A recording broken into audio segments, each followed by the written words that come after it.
5 বছর বয়স তখন আমার বাবার দ্বিতীয় বিয়ে হয়। ছোটবেলার চুলও খুব বেশি ছিল, চুলের টিকি ধরেও খুব মারতো। হরে কৃষ্ণ, রাধে রাধে। কেমন আছো সবাই? আশা করছি সকলেই খুব ভালো আছো। ছোটদের আমার বুক ভরা ভালোবাসা, আর বড়দেরকে আমি প্রণাম জানিয়ে জানিয়ে আমি ভিডিওটি শুরু করে অনেক দুঃখের কষ্টে অনেক কষ্টে আমি বড় হয়েছি। মানে ছোট থেকে আমি অনেক কষ্টের মধ্যে অনেক কষ্ট যন্ত্রণা সহ্য করে আমি বড় হয়েছি। আজকের হয়তো তোমাদের সামনে এই কথাগুলো বলতে পারছি সাহস করে, যেহেতু একটা ইউটিউবের এই প্ল্যাটফর্মটা দিয়েছে সব মানুষের সব কিছু শেয়ার করার জন্যে, সুখ দুঃখে সমস্তটা কিছু শেয়ার করতে পারা যায়। সত্যি এটা একটা আমাদের কাছে অনেক ভাগ্যের বিষয়। আমি তোমাদের সঙ্গে এটা শেয়ার করতে পারছি বলে খুবই ভালো লাগছে। কথা অনেক জমানো থাকে, সেগুলো মানে এতটা কষ্ট থাকে হয়তো বলা যায় না। আবার চেপে রাখলে সেগুলো কিন্তু একটা তার জন্যও একটা আলাদা মানে যন্ত্রণা বেদনা সহ্য করতে হয়। বা কাউকে কিছু যদি কষ্টের কথাটা শেয়ার করা যায়, মনটাও অনেকটা হালকা হয়।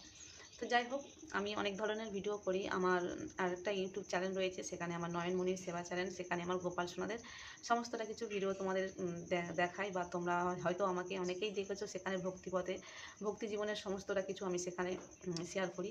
আর এই চ্যানেলটা, এখানে সমস্তটা কিছু আমার ডিটেলস তোমরা জানতে পারবে, যে আমার জীবনযাপনে কতটা কষ্ট ছিল, কতটা বাধা বিঘ্ন ছিল। আমার মানে একটা বই লিখলে একটা হয়তো আমার জীবনের ঘটনাটা প্রথম থেকে শুরু করলে একটা যেটা সিনেমার একটা ঘটনা হয় না গো, সেই রকম একটা কিন্তু ঘটনা, একটা বই তৈরি হয়ে যাবে, সিনেমার মুভি হয়ে যাবে। তো সেই ঘটনাগুলো আমি তোমাদের সামনে আস্তে আস্তে শেয়ার করব, আস্তে আস্তে সমস্তটা কিছু বলতে থাকবো। তোমরা আমার থাকো প্রতিনিয়ত। অবশ্যই তোমরা মানে তোমাদের আশা করছি ভালোও লাগবে। আর মানে কতটা কষ্টের মধ্যে আমি বড় হয়েছি সেগুলো তোমরা জানতে। 5 বছর বয়স তখন আমার বাবার দ্বিতীয় বিয়ে হয়। তো তখন আমি 5 বছর বয়স মানে তখন আমি খুবই ছোট। তখন হয়তো 5 বছর আমার পূর্ণ হয়নি, তখন বাবার আবার দ্বিতীয় বিয়ে হয়। তার আগে ছোটোবেলা থেকে আমি আমার ঠাকুমার কোলে পিঠে মানুষ হয়েছি। আমি মাকে তখন, আমার নিজের মাকে আমার জ্ঞানে চোখে পড়ে না। তখন আমি জানতাম না যে আমার নিজের মা কোনটা, কেমন দেখতে। আমি কিন্তু তখন দেখিনি। সে ঘটনা আমি তোমাদের পরবর্তী ভিডিওতে বলবো। তো সেটা সম্পূর্ণ বলতে গেলে অনেকটা বড় হয়ে যাবে। তো আমি দেখে এসেছি বাবাকে আর ঠাকুমাকে দেখে এসেছি। তো ঠাকুমা আমাকে প্রচুর ছোটোবেলা থেকে প্রচুর ভালোবাসতো। আমি তখন বাবার প্রথম সন্তান, একাই ছিলাম, ছোট। তো তারপরে যেহেতু অনেক কষ্টে বড় হচ্ছি, বাবাকে আবার দ্বিতীয় বিয়ে দেওয়া হয়। বাবা বিয়ে করতে চায় না, বাবাকে জোর করে বাবাকে বিয়ে দেওয়া হয়েছে। তো তখন আসে আমার ছোটো মা, মানে আমার সৎমা। তো সৎমা আমি তোমাদের কাছে বলেছি বলে এর জন্য আমি কিন্তু হাত জোড়ো করে ক্ষমা চেয়ে নিয়েছি। সৎমাটা বলাটা আমার ভুল হয়েছে, তবুও আমি থাম্বনেলটা লেখার জন্য আমি বলেছি। তো যাই হোক, তোমাদের কাছে আমি এটা হাত জোড় করে প্রার্থনা করে নিয়েছি, কারণ এটা আমার একটা ব্যক্তিগত জীবনের কাহিনী তোমাদের কাছে তুলে ধরছি, যাতে আমার জীবন কাহিনী যাতে একটু সবাই জানে। তো যাই হোক, তো যখন ছোটো মা আসে, তো তখন প্রথম থেকে আমাকে কিন্তু প্রচুর ভালোবাসতো। যেহেতু তখন আমি একা ছিলাম, মা আমাকে আমি মা করে ডাকতাম। ঠাকুমা আমাকে সবথেকে বেশি ভালোবাসতো। তো মা আমাকে কোলে করে নিয়ে স্কুলে নিয়ে যেত, খাওয়াতো, আমাকে গালে তুলে খাইয়েছে, আমার এই কথাটাও মনে আছে। তখন তো কোনো খাবার দাবার ততটা ছিল না, তখন মানে পান্তা ভাত চটকে মিশিয়ে আমাকে গালে তুলে খাওয়াতো। ভালোও খুব বাসতো। কিছুটা আমার মনে আছে। তারপরে যখন মানে আমার বোন হয়, ওই মার যখন সন্তান হয়, তো তারপর থেকে কিন্তু অশান্তিটা শুরু হয়। মানে তারপর থেকে একটা পরিবর্তন আসে। আস্তে আস্তে আমার প্রতি টানটা চলে যায়। তো তখন না, আমি তো খুব বেশি বড় হইনি। আমার যে বোন আছে তার থেকে আমি 5 বছরের হয়তো বড়। তো তখন আমার যখন বোন হয়, তখন হয়তো আমার 6 বছর বয়স এইরকম হবে। তো 6 বছরের বয়স মানে বাচ্চার একটা কতটা জ্ঞান থাকতে পারে। তো সেই নিয়ে আমি যখন একটু দুষ্টুমি করতাম, বা একটু, আমার তো ঠিক মনে নেই, তো তখন কোনটা ভালো মন্দ আমার তো ততটা বোঝার মতো জ্ঞান নেই। তো আস্তে আস্তে সেই আমার ওই মা কী করতো না, তখন বাবা আসলে বাবার কাছে সব বলে দিত। তখন বাবা একটু না, বাবা কিন্তু খুব নেশা করতো। আর বাবা প্রচণ্ড রাগী ছিল। বাবার দেখে আমি এতটা ভয় পেতাম, মনে হতো আমি যেন যমরাজকে দেখলে যেমন ভয় পাই, তো সেই রকম বাবাকে দেখলে পুরো আমি একদম মাথাটা তুলতাম না। তো ছোটো মা কী করতো, সেগুলো সমস্তটা কিছু বাবাকে বলে দিত। আর বাবা আমাকে খুব মারতো, এত মারতো যে আমার শরীর পুরো ফুলে যেত। শরীর মানে, বাবা তো নেশা করে মারতো, বাবার কোনো জ্ঞান থাকতো না। তো ঠাকুমা এসে প্রচুর হারে কাঁদতো, ঠাকুমা।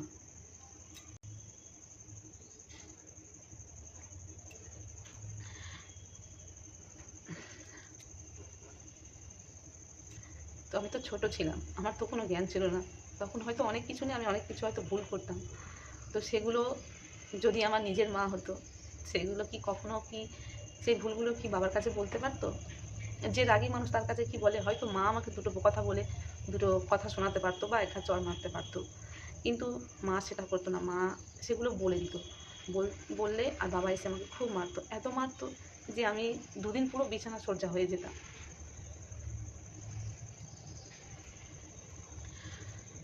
তো তো যখন আমাকে অত মারতো, তখন ঠাকুমা এসে মার সঙ্গে অশান্তি করতো, মানে ছোটো মায়ের সঙ্গে, যে তুই কেন বলে দিয়েছিস, তুই এই কথাগুলো বলেছিস, বাচ্চা বাচ্চা অশান্তি করেছে, এইসবগুলো বলেছিস, এই করেছিস, তুই বলেছিস বলে আজ আমার এই বাচ্চাটা মেরেছে। মানে ঠাকুমা আর মা আবার অশান্তি লেগে যেত। এই নিয়ে আরও বড় অশান্তি হতো, সেই চাপটা আসতো আমার ওপরে। আমাকে তখন উল্টো পাল্টা বলতো যে তুই বেরিয়ে যা, এরা আজকে মেরে ফেলে দেওয়া হবে, তোকে মেরে মেরে শেষ করে দেওয়া হবে, তোর মা নেই, তোর থাকতে হবে না। তো এইরকমভাবে আমার ওপর টর্চার হতো। তো যখন খুব মারতো, তো তখন ঠাকুমা খুব কাঁদতো, আমার গায়ে পিঠে চারিদিকে তেল দিত। তখন ছোটোবেলার চুলও খুব বেশি ছিল, চুলের টিকি ধরেও খুব মারতো। আর এই পিঠে গা হাতে এমনকি ঠোঁট পর্যন্ত কেটে যেত। ঠোঁটে মারতো, তো ঠোঁটটা পর্যন্ত কেটে যেত। তো ঠাকুমা আমাকে তেল সমস্তটা কিছু চারিদিকে লাগিয়ে দিত।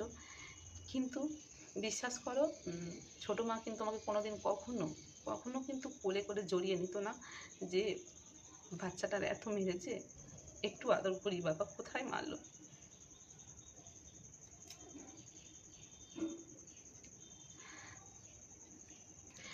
তো আর সত্যি কথা বলতে কি, যদি ওটা আমার নিজের মা হতো, সঙ্গে সঙ্গে হয়তো গিয়ে আটকাতো বা বাবার সঙ্গে ঝগড়া করতো যে তুমি কেন মারবে, এক ঘা চড় মারো ঠিক আছে।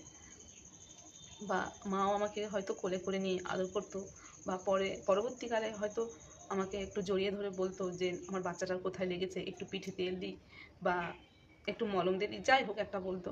কিন্তু কোনোদিন সেটা করতো না। কিন্তু আমি দেখে এসেছি যে আমার যে বোনগুলো পরবর্তীকালে ছিল, আমার যে ছোটো বোন, একটা ভাই ছিল, তো তাদেরকে যদি কোনো প্রকারে একটা কথা বলেছে, তো তখন তো আমার ওই ছোটো মা এত অশান্তি করতো, তুমুল ছুটিয়ে দিত, বাবার সঙ্গে ঝগড়া করতো যে তুমি কেন বলবে, এইরকম কেন করবে, আমার ছেলে মেয়ে কোনোদিন এই কথা এগুলো করতে পারে না, আমার পেটের রক্ত, আমার রক্ত গায়ে ওদের বইছে, আমার শরীরের রক্ত, ওরা কখনো এগুলো করবে না। মানে এটাই বলতে চাইতো যে আমার ছোটো মা যেহেতু ভালো, তাই তার বাচ্চাগুলো সবাই ভালো হয়েছে, আর আমি খুবই খারাপ, এটাই বলতে চাইতো।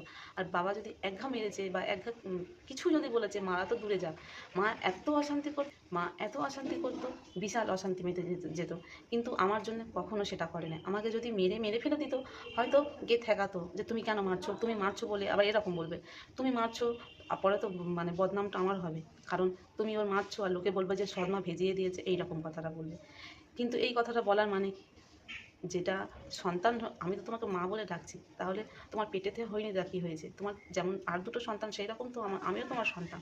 তাহলে তুমি যখন বাবা মারছে, হ্যাঁ ভুল বাচ্চারা করেছে, শাসন করো ঠিক আছে, তুমি তাহলে গায়ে হাত দিচ্ছ, যেমন তোমার বাচ্চার জন্য তুমি রুখে দাঁড়াচ্ছ, তেমন তো তুমি আমাকেও বলতে পারতো কেন তুমি মারবে মেয়েটা।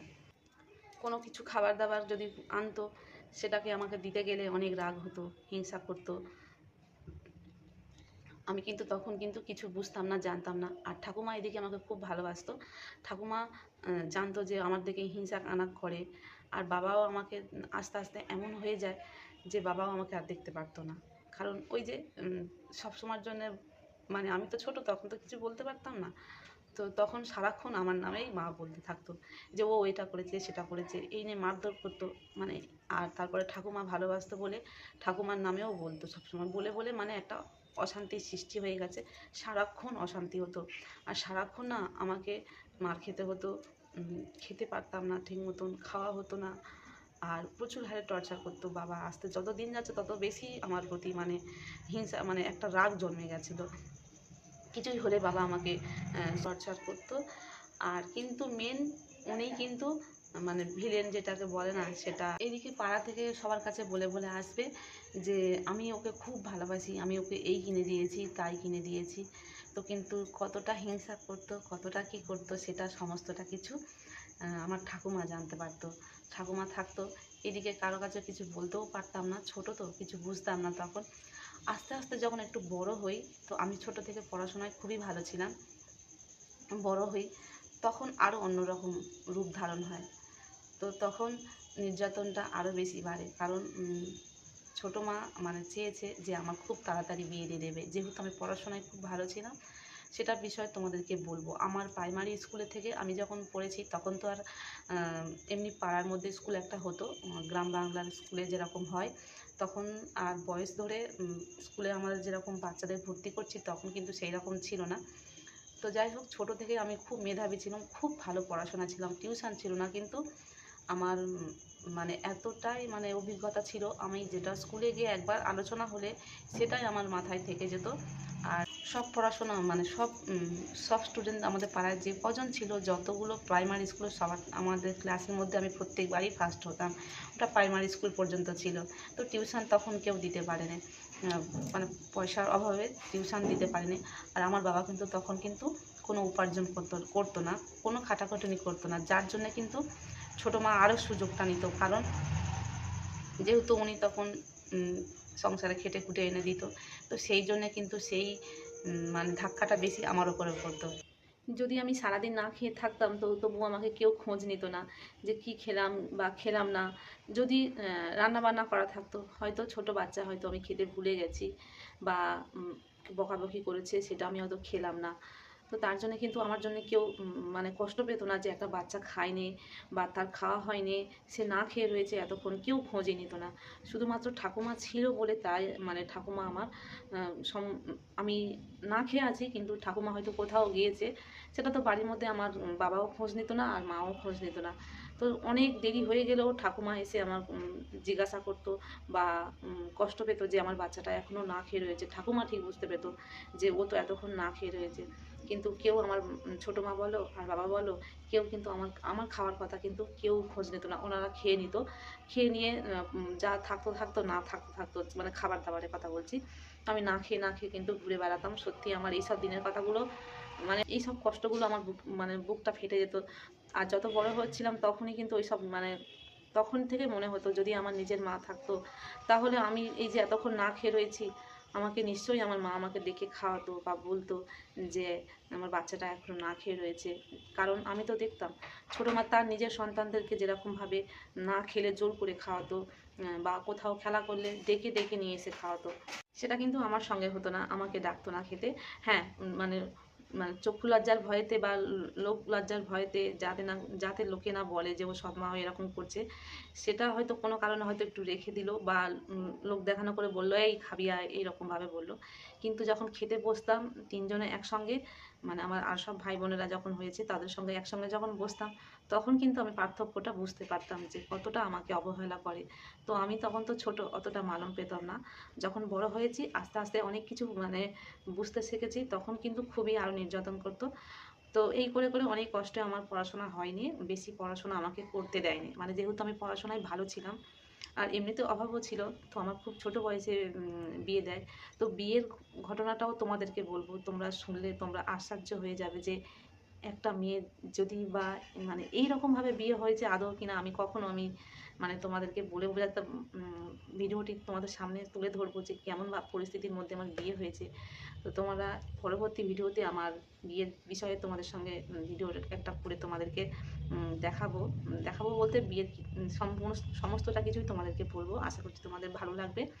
আর এই জন্যে কিন্তু ঠাকুমাকে আমি এত ভালোবাসি। ঠাকুমা আমার মানুষ করেছিল বলে, আমাকে ভালোবাসা দিয়ে বড় করতে পেরেছিল বলে আমি আজ তোমাদের সামনে মাথা উঁচু করে একটু কথা বলতে পারছি। তো তোমাদের কেমন লাগলো অবশ্যই তোমরা কমেন্ট করে জানাবে। আর হ্যাঁ, আমি ভিডিওটি মানে যা যা কিছু বলেছি সত্য ঘটনা বলেছি, আর এর থেকেও অনেক কিছু দুঃখের আছে, সেগুলো বলতে গেলে আমার খারাপই লাগবে, কারণ আমার ভাই বোনের এক বোনও রয়েছে, সেগুলো শুনলে কষ্ট পাবে। তো যতটুকুনি হয়েছে ততটুকুনি আমি বললাম, বেশি কিছু বললাম না। তো তোমাদের কাছে অনুরোধ, তোমরা প্লিজ চ্যানেলটিকে সাবস্ক্রাইব করে পাশে থেকো, আর ভিডিওটি সম্পূর্ণ দেখার জন্য তোমাদের অনেক অসংখ্য অসংখ্য ধন্যবাদ। তো দেখা হচ্ছে পরবর্তী একটা ভিডিও নিয়ে।